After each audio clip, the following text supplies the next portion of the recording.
হরে কৃষ্ণ, রাধে রাধে। আমার নতুন চ্যানেলে আপনাদের সবাইকে জানাই অনেক অনেক স্বাগত। আজকে যাব, কোথায় যাচ্ছি সেটা ব্লগ দেখতে দেখতেই বুঝতে পারবেন। হাফ রেডি হয়ে গেছি, ফুল রেডি হয়ে দেখা হচ্ছে আবার।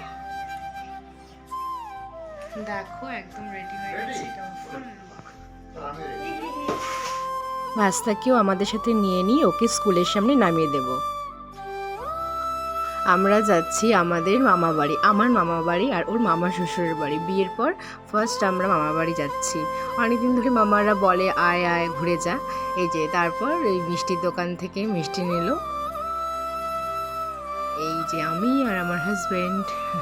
তারপর বাড়ির সামনে এসে বাড়ি থেকে বুনুকে আর মাকে নিলাম।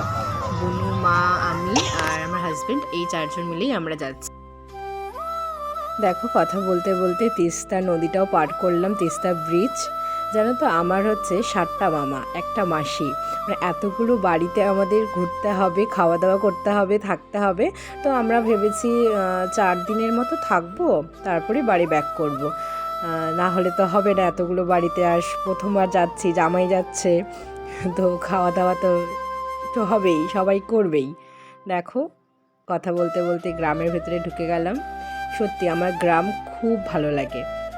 আমার মামাবাড়ি হচ্ছে ধূপগুড়ি, তো আমরা ধূপগুড়ি যাচ্ছি। কিন্তু একটা সুবিধা কি জানো, আমার সবগুলো মামাবাড়ি না পাশাপাশি। আগে ছোটোবেলায় যখন মামাবাড়ি যেতাম, মানে 7 দিনও আসতে ইচ্ছে করতো না, এত ভালো লাগতো।